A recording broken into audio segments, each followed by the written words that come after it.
Y muy buenas, amigos de nuestra sección Pandemia Misterio, aquí para Radio Cadena Nacional, en su programa Nocturna RCN. Todos los viernes estamos aquí en este encuentro, en este momento, para hablar de esos hechos, para hablar de esos enigmas, para hablar de esos hechos increíbles que están en nuestra realidad, pero que por una u otra razón nosotros no las podemos entender o no tenemos explicación clara de lo que sucede. Hoy un programón, los invito a que estemos muy pendientes porque los quiero invitar a la bella República del Perú, a la hermana República del Perú. Pero antes, invitarlos para que nos sigan, para que estén buscándonos, además de las frecuencias de nuestra cadena. Son más de 130 emisoras en nuestro territorio colombiano. También búsquenos por internet en YouTube, en nuestro canal Pandemia Misterio. Pandemia Misterio, ahí nos pueden encontrar y podemos interactuar con todos ustedes, podemos hablar de cosas maravillosas y podemos también tener la retroalimentación de todos ustedes. Pandemia Misterio en YouTube, así nos encuentran.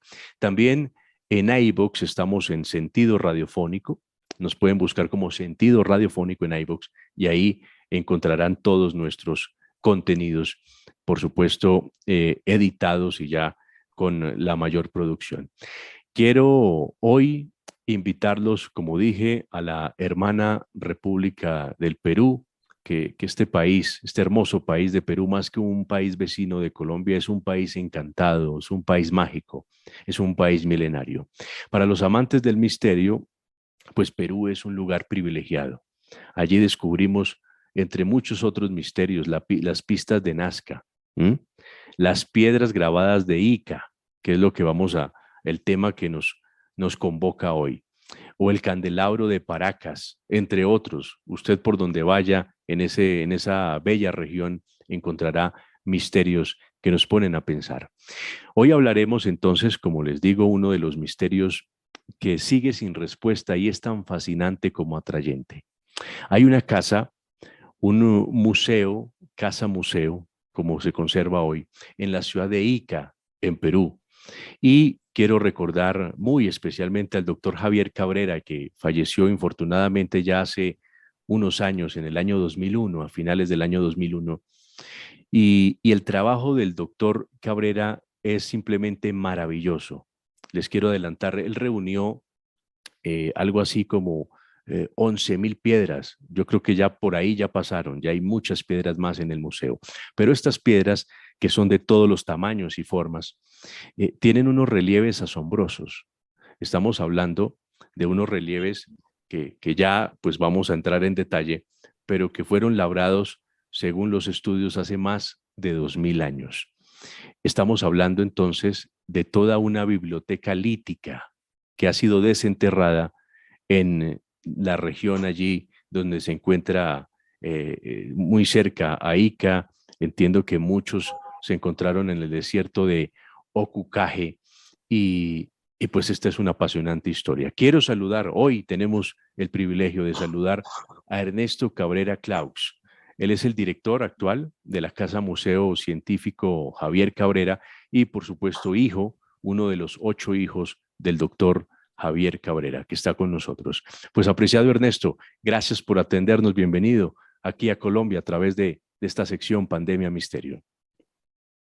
Buenas tardes y muchas gracias por la invitación y un saludo a todos los hermanos colombianos. Usted se encuentra en este momento dentro de las instalaciones de ese enigmático y maravilloso museo, como ya bien lo reseñé, pero quiero que me cuente un poco sobre la vida y la historia de su padre, del doctor Javier Cabrera, que fue el artífice de este hecho maravilloso del que nos compete hoy y el que nos convoca en esta noche. Bueno, habría que hacer una precisión. Sí, señor.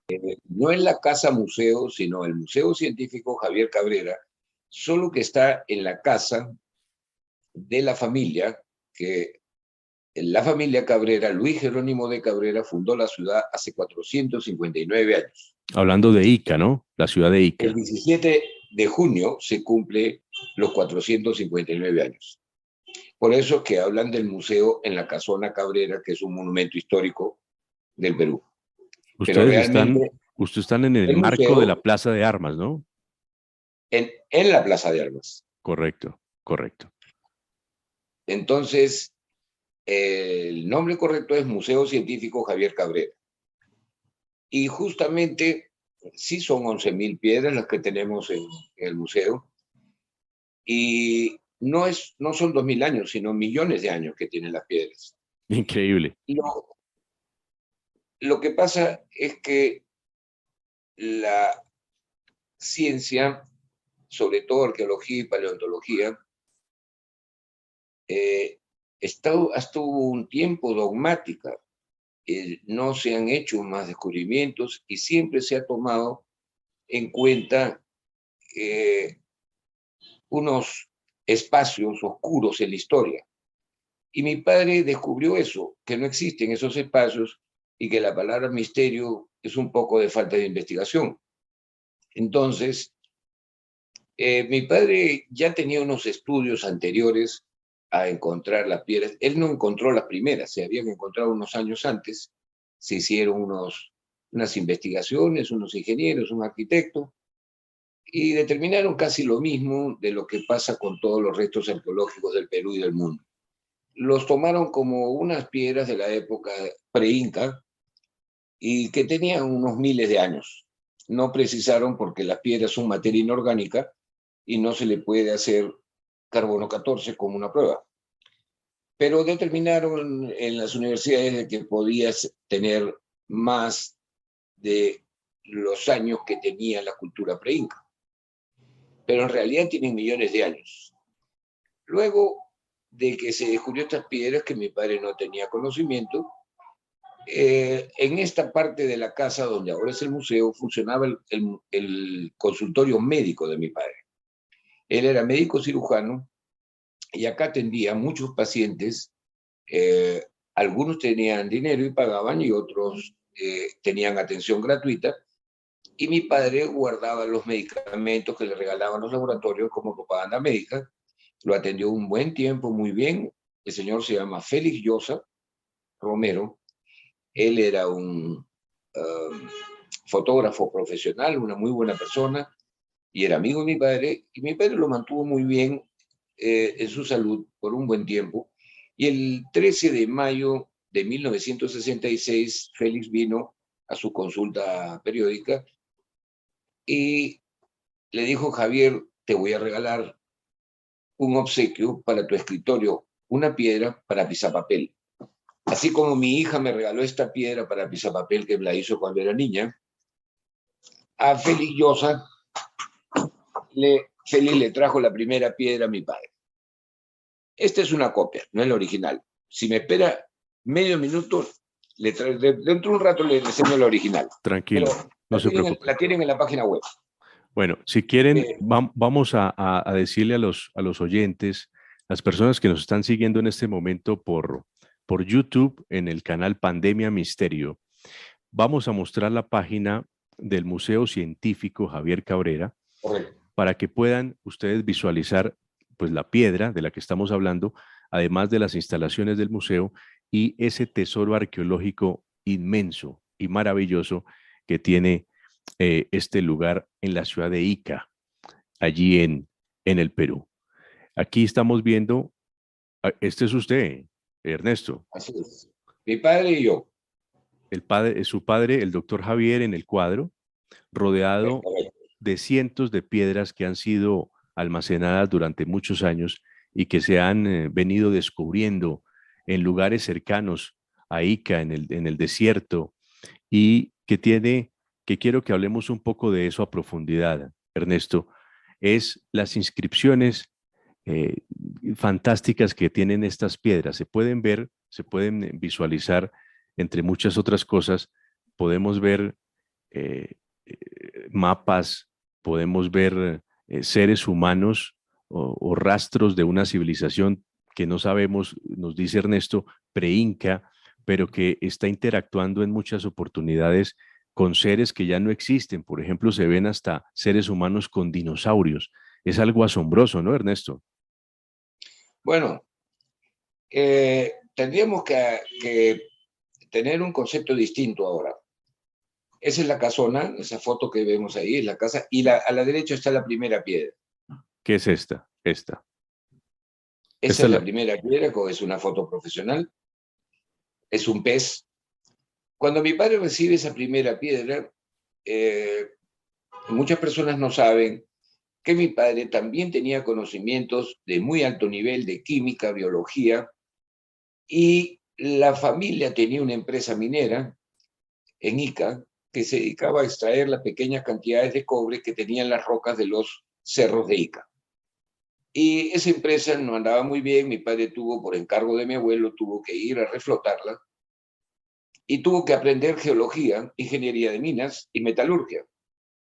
Y lo hizo tan bien que reflotó la empresa y a su vez mi padre tuvo una patente internacional de proceso de lixiviación de cobre que consiste en extraer esas pequeñas partículas para hacer concentrado de cobre para exportar. Mi padre llegó a ser un asesor minero importante y eso años después le sirvió porque cuando Félix le regala esta primera piedra como pisapapel para su escritorio, mi padre le dice, Félix, esta piedra es una andesita, Andes, por el nombre de las cordilleras del Perú que se llaman Andes, se supone que esta piedra ha bajado de los Andes a través de los ríos a la costa. Pero esta andesita pesa el doble que cualquier andesita. ¿Por qué es tan pesada? Y Félix le dijo que no sabía nada de la piedra, que la había comprado como un souvenir y se la había traído regalo. Mi padre después de esto se quedó impresionado porque él conocía las piedras muy bien, colores, formas, pesos. Para que tengan idea, esa pequeña piedra pesa 476 gramos, casi medio kilo. Ujú.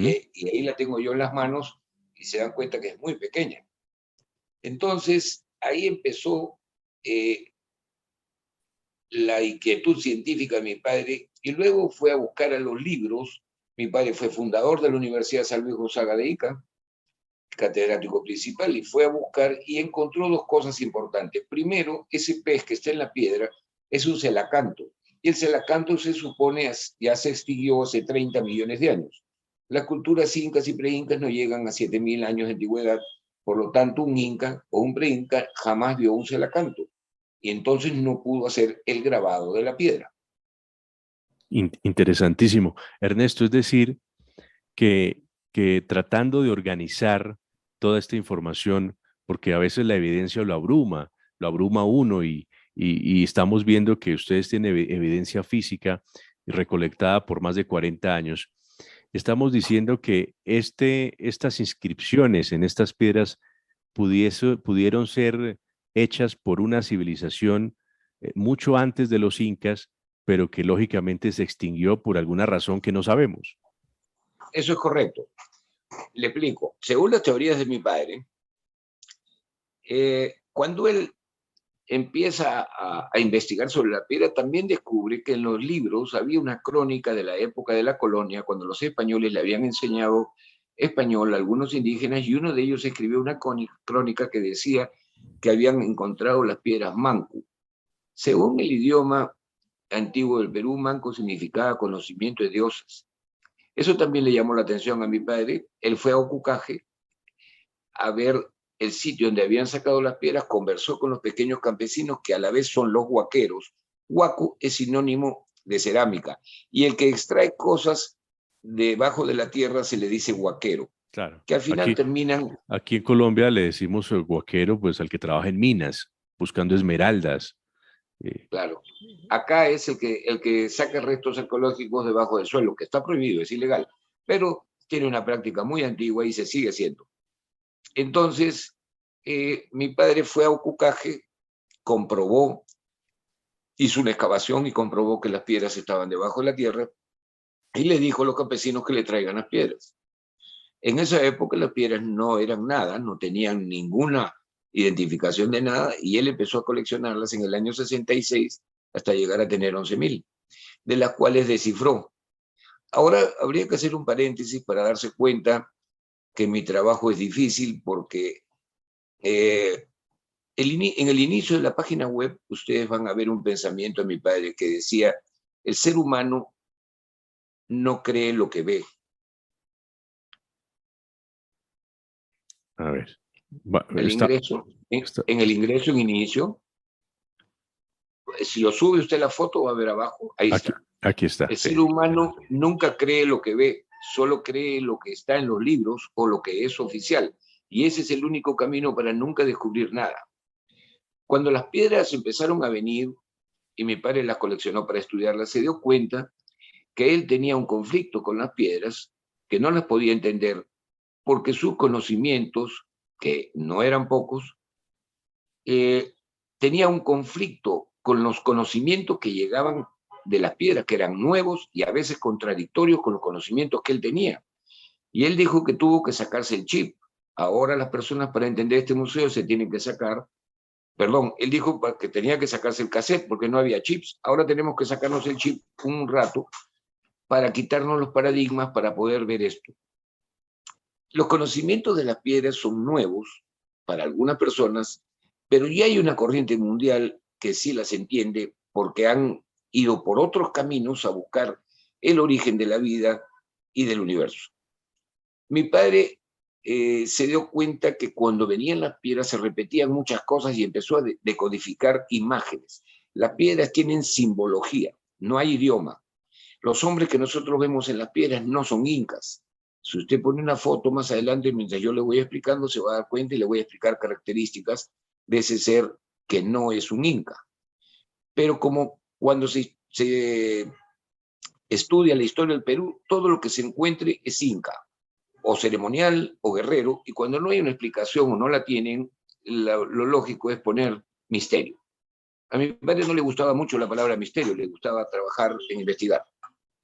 Entonces, en muchas de las piedras vamos a ver a unos hombres con una cabeza enorme, que es el 40% de su cuerpo. Mi padre les tuvo que poner un nombre, civilización gliptolítica. Mírenlos ahí, ahí está en esa foto. Los gliptolíticos, glipto significa piedra y lítico antiguo. Los gliptolíticos, que eran una civilización anterior a la humana, eran distintos, tenían 5 dedos largos, no había un pulgar, un dedo opuesto. Su cabeza era enorme. ¿Por qué? Porque ellos no eran humanos.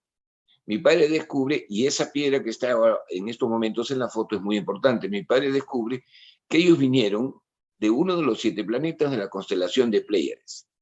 Atreverse a hablar en ese tiempo sobre todo esto fue difícil, pero mi padre dijo, estas son las teorías y vamos a discutirlas.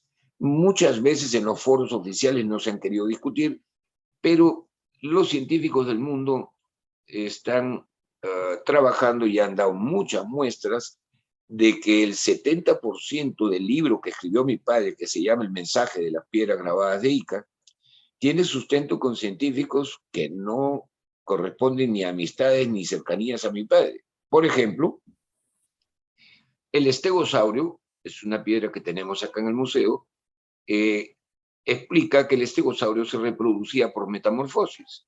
Sin embargo, los paleontólogos decían que eso estaba equivocado porque el estegosaurio se reproducía por huevos y cuando rompía el huevo el animal ya estaba perfectamente formado. Bueno, hace unos años los paleontólogos han aceptado que el estegosaurio se reproducía por metamorfosis. Y nosotros tenemos, es el único museo que tiene todo el ciclo, el único museo del mundo donde tenemos todo el ciclo evolutivo del agnato, el animal más antiguo encontrado por los paleontólogos, 405 millones de años.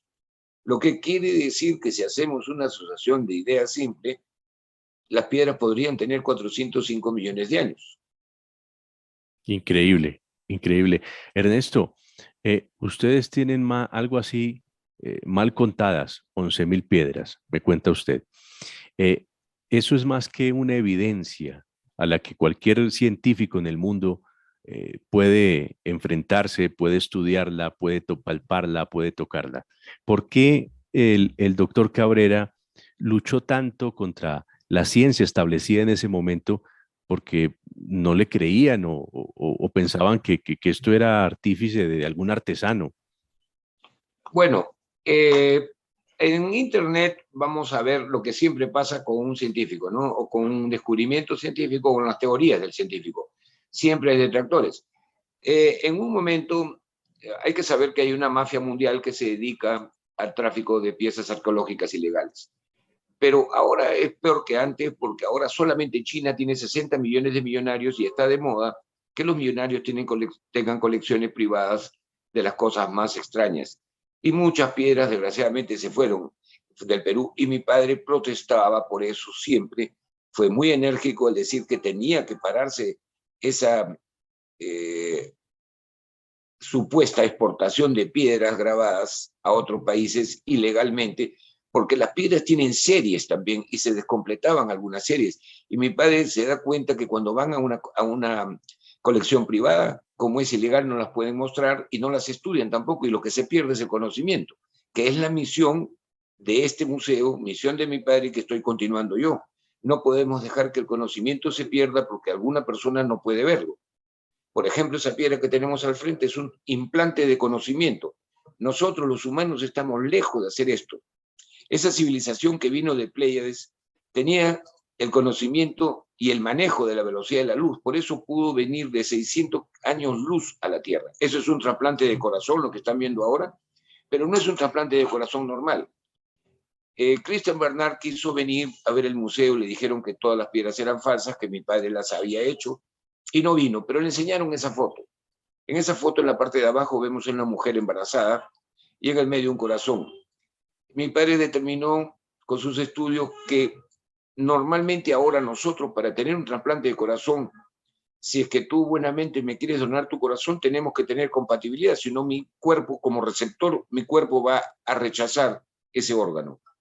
Entonces mi padre descubre que la mujer embarazada, en los primeros meses de embarazo, tiene una hormona que le tuvo que poner un nombre también mi padre, hormona antirrechazo. ¿Y para qué servía? Para que no haya el rechazo del receptor del órgano del donante. Esto es justamente la misión que yo tengo ahora, que necesito que científicos de todo el mundo vengan a estudiar con nosotros.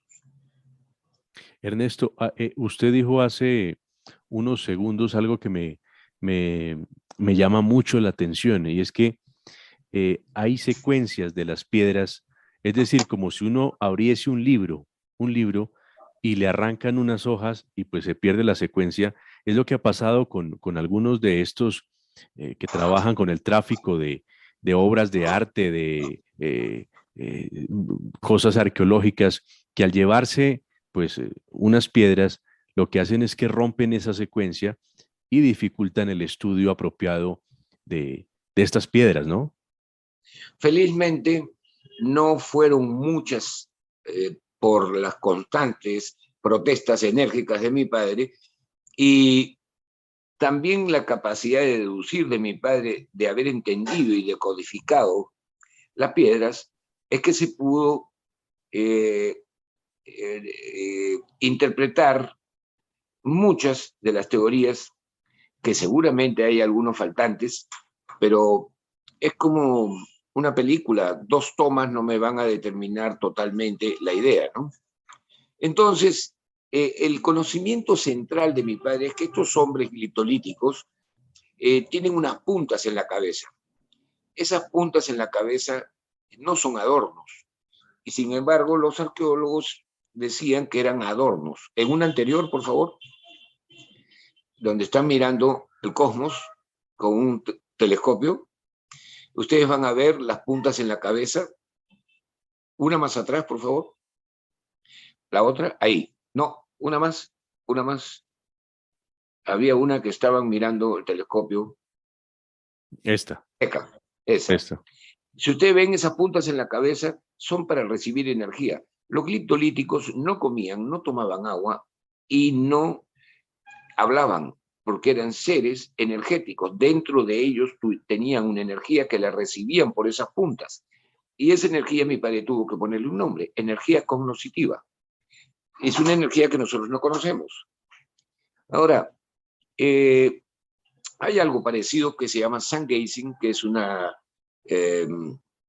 práctica milenaria de la India, que es mirar al sol en la primera y en la última hora, y se puede hacer algún desarrollo en la glándula pineal.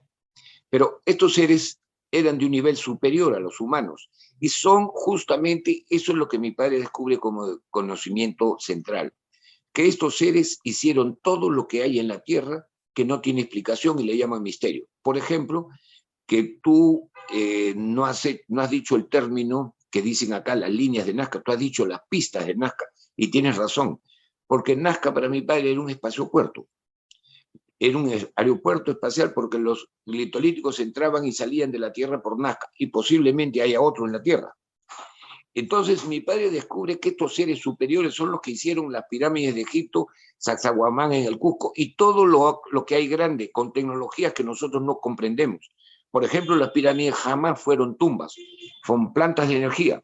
Ahora se habían descubierto hace tiempo, pero ahora se están mostrando en China 32 pirámides o 34 y dos más grandes que las de Egipto. La gente no sabe eso. Ese sistema de pirámides que hicieron los glitolíticos en la Tierra era justamente, están acá abajo en esta foto, debajo podemos ver las pirámides. Esa es la Tierra hace millones de años y las pirámides ahí emitiendo energía, tenían un sistema limpio de energía, que después sabe Dios por qué Nikola Tesla quiso hacer lo mismo. Yo pienso que mi padre Tesla, y esto no es vanidad, pero con mucha humildad lo digo, mi padre Tesla, Da Vinci y otros más tenían alguna conexión, porque nosotros no podemos ser medianamente inteligentes y personas brillantes como ellos descubran tantas cosas. Claro, qué interesante. Estamos en nuestro canal Pandemia Misterio. Búsquenos en Pandemia Misterio en YouTube para que pueda ver las imágenes que estamos mostrando en este momento de la página Museo Científico javiercabrera.com. Es el museo científico que se encuentra en Ica, en Perú, y conversamos con Ernesto, que es uno de los hijos de este gran médico, un adelantado para su tiempo, que gracias a su labor y a su dedicación, pues tenemos el privilegio de tener esta biblioteca maravillosa con 11,000 piedras que reposan allí en este lugar. Ernesto, ¿cuándo fue la aparición de la última piedra? ¿O estos siguen apareciendo o ya no? Ya no hay más. El tema es un poco complicado porque hay muchísimas réplicas que incluso dicen tome Coca-Cola, ¿no? Y es obvio que esa es una falsificación. Pero hay que tomar ese tema con cuidado porque si no, contribuimos a depredar.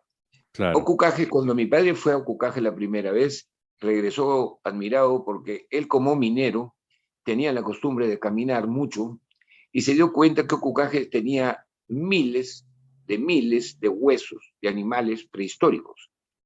Entonces, cuando él dijo eso, le dijeron, Cabrera, tú no puedes hablar de eso porque tú no eres paleontólogo. Eso no es un parque paleontológico importante. Bueno, el gobierno peruano lo acaba de declarar zona intangible hace unos años, 4 o 5 años. Y en estos momentos debería estar cercado y cuidado para que no se sigan llevando los restos arqueológicos que hay ahí. Si ustedes ven esa foto y ven la siguiente, esa es la superficie de Ocucaje. Curiosamente es exactamente igual. Esa foto la tomé yo con mi teléfono y hay otra foto a la derecha que la tomó el robot Curiosity de la NASA y las superficies son idénticas.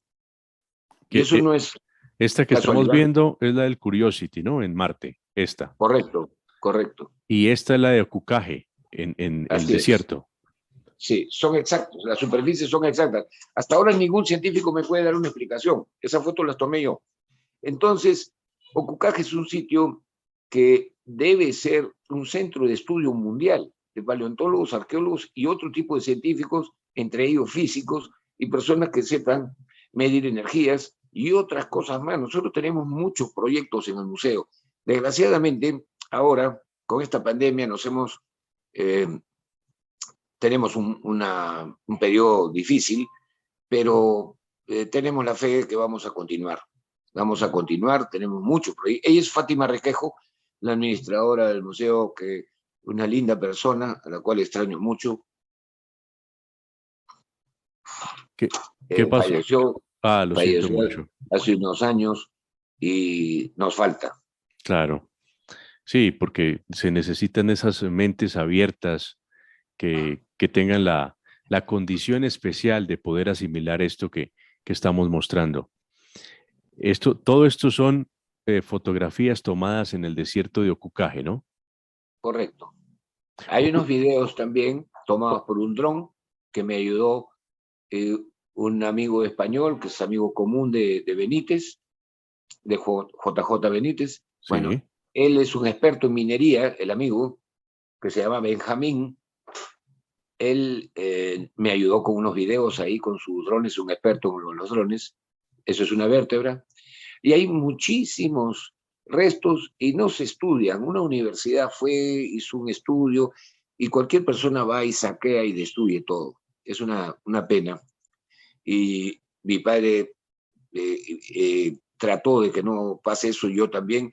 Ahora felizmente el Estado lo ha declarado son intangibles, pero igualmente no hay protección y siguen depredando. Es una pena, porque este es un parque paleontológico muy importante. Todavía no se han hecho excavaciones, muy pocas, y un peruano, Alberto Benavides, ha ayudado para que se haga un museo con la comunidad de Ocucaje y se ha hecho un museo muy interesante donde hay restos arqueológicos impresionantes.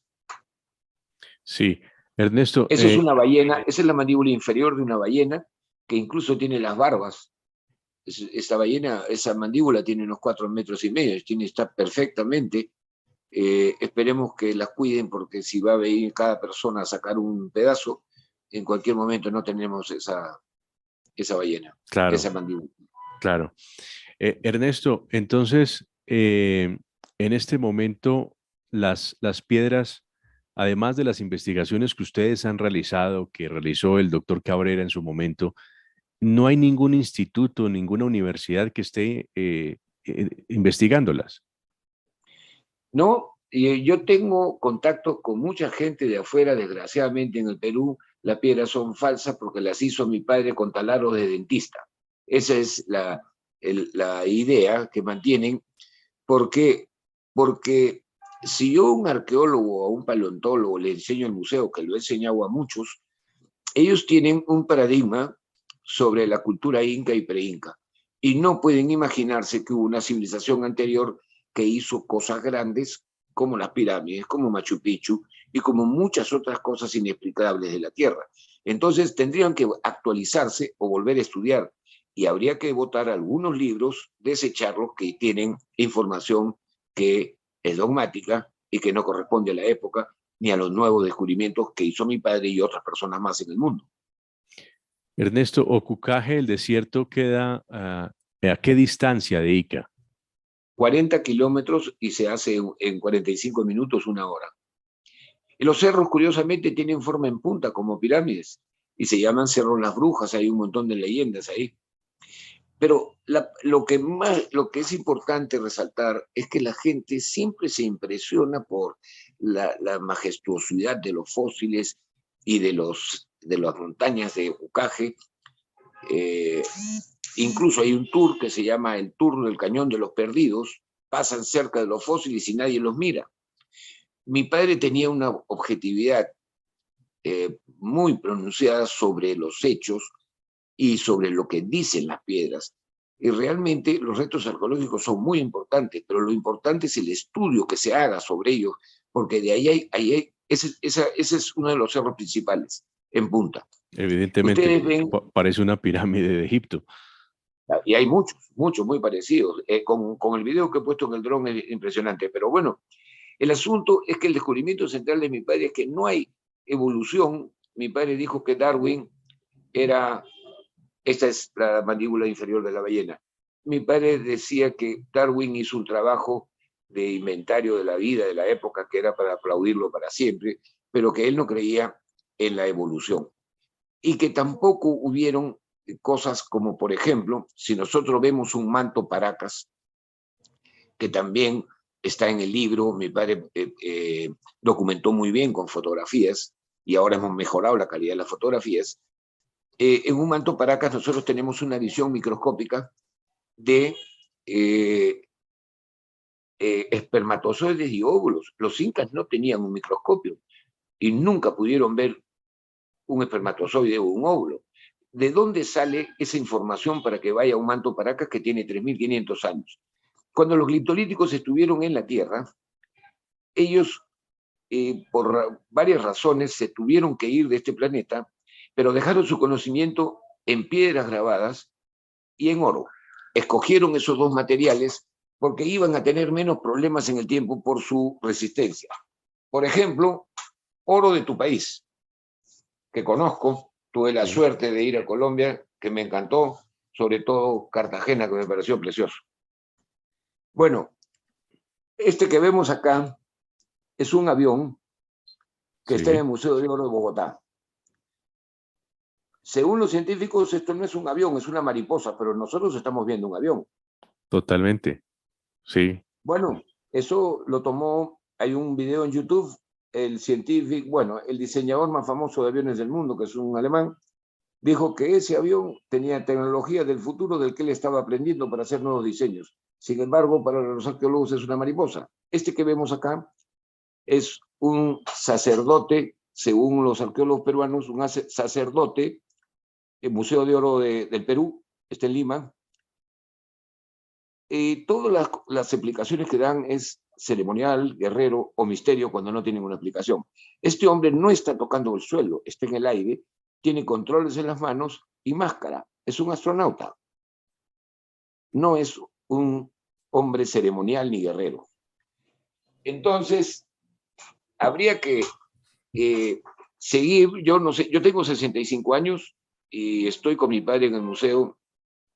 Ahora como director hace unos 20, un poco menos, pero en contacto directo con el museo hace 20, 13 años viviendo ya en Ica, permanente. Y como director, lo que yo quiero hacer es que se investigue más, porque hay demasiado conocimiento que los seres humanos necesitan, porque cuando uno conoce el pasado, el presente puede mejorar y el futuro también. En este museo tenemos conocimientos de medicina de muy alto nivel, como trasplante de corazón, implante de conocimiento y cosas que no ha hecho el ser humano todavía. claro. Tenemos un aporte enorme al conocimiento de la raza humana. Esa es la verdadera misión de este museo. Y es que el ser humano parece no entender o no aprender, porque recuerde que si existía un lugar donde había mucho conocimiento era en Alejandría, en la biblioteca de Alejandría y fue destruida. Y esto es un símil, ¿no? Un caso parecido al de Alejandría es que allí tenemos cualquier cantidad de conocimiento plasmado en esas piedras para que científicos de todo el mundo, investigadores, universidades puedan tener acceso a ellas y aprender de todo el conocimiento que está plasmado allí, como lo dice Ernesto. Ernesto, ¿quién más de su familia está interesado y está trabajando para preservar este legado del doctor Cabrera? Bueno, mi padre fundó una asociación sin fines de lucro lleva su nombre, Asociación Doctor Javier Cabrera Alquea, antes cuando ya se enteró que estaba enfermo, y yo soy el presidente de esa asociación y el director. No hay nadie de la familia, el único soy yo, y estamos viendo la forma de preparar un grupo más grande para poder eh, llevar a cabo los proyectos que tenemos, entre ellos un nuevo edificio para el museo adecuado, porque donde estamos, este era un espacio que mi abuela le regaló a mi padre para su consultorio médico, y no es lo adecuado para el museo. Ya tenemos una idea de cómo vamos a hacer ese museo. Necesitamos mucha ayuda, no ha habido la ayuda, pero nosotros no perdemos la fe y tenemos varios proyectos de una película, el nuevo museo y 10 proyectos más. Pero lo más importante es la convocatoria para que vengan científicos a estudiar con nosotros, solo que tengo que hacer un poco de infraestructura para poder tener investigación productiva, sobre todo medicina, astronomía y otras cosas más. Claro, para las personas que están viendo esto, escuchándonos y dicen, bueno, yo quiero ir a conocer ese tesoro y conocer la casa científica, la casa museo Javier Cabrera, ¿cómo pueden llegar allí? Pues ustedes están en Ica, pero una persona que no conozca Perú, ¿qué hace? ¿Llega a Lima o hay un vuelo a Ica? ¿Cómo pueden llegar las personas allí? No, es muy fácil. El transporte terrestre con una nueva autopista que hay ahora se demora 4 horas y media en cualquier bus. Hay agencias de transporte varias y también por la carretera es un auto alquilado, es muy corto el viaje. Y por avión no, porque hay un aeropuerto en Pisco, pero todavía no funciona, es un aeropuerto internacional que en cualquier momento va a funcionar. Y se vuela para ver las líneas de Nazca desde Pisco, o sea, casi Paracas, desde Nazca y desde Ica. Ica también tiene un pequeño aeropuerto para volar las líneas de Nazca. O sea, si las personas quieren venir a ver el museo, tienen muchas otras cosas más que ver. No, es algo impresionante, es algo impresionante. Ernesto, pues ha sido un momento por acercarnos a este maravilloso tesoro de la humanidad que afortunadamente está en Perú, pero que esto le debe competir a todos los seres humanos, porque de allí podemos aprender cosas maravillosas, como usted bien dice, no solo de medicina, no solo de astronomía, sino de muchos saberes que están plasmados allí y que de una manera rigurosa y científica y seria, pues uno podría sacar unos tratados fantásticos sobre muchas ciencias, ¿no? No, indudablemente, la misión del museo es aportar conocimiento. Y miren, eh, pensar es gratis y no pensar es carísimo, muy caro, porque nos puede costar hasta la vida. Y nosotros los seres humanos estamos involucionando y vamos a la destrucción del planeta. Tenemos que tener conciencia que hubo una civilización anterior que pasó casi lo mismo. Entonces hay que aprender de eso y rescatar todo ese conocimiento que nos dejaron para proyectarnos de otra forma. Turísticamente se puede ir al desierto de Ocucaje o hay restricciones. Sí, a la parte donde se ha declarado intangible, no, pero sí, pero se puede ver desde lejos la formación geológica, pero también hay el museo que no había antes, un museo de sitio muy interesante. Me imagino que el pan de cada día es muchas personas que van ilegalmente y empiezan a hacer excavaciones en el sitio. Yo he conversado con varios ministros ya, pero es una frustración a veces, pero no hay que perder la fe. Ya entrará algún ministro de Cultura que no sea como los anteriores con los que he hablado, para que tomen la importancia, que le tomen la importancia a lo que tiene este parque paleontológico. Y en algún momento vamos a poder, con los descubrimientos que hay ahí, ese museo va a poder solventarse económicamente sin necesitar tocar puertas como nos pasa a todos los que estamos en cultura. Tenemos que tocar puertas y no hay la respuesta. Mucha gente se frustra y dice, no, pero yo tengo una misión. Pocas personas en el mundo tienen una misión y yo he asumido esta misión con mucho gusto y soy muy feliz haciendo lo que hago. Y gracias, Ernesto, por lo que hace.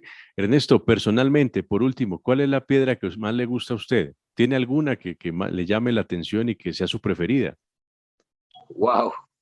Difícil. Es difícil. Todas tienen tanto conocimiento y son tan hermosas.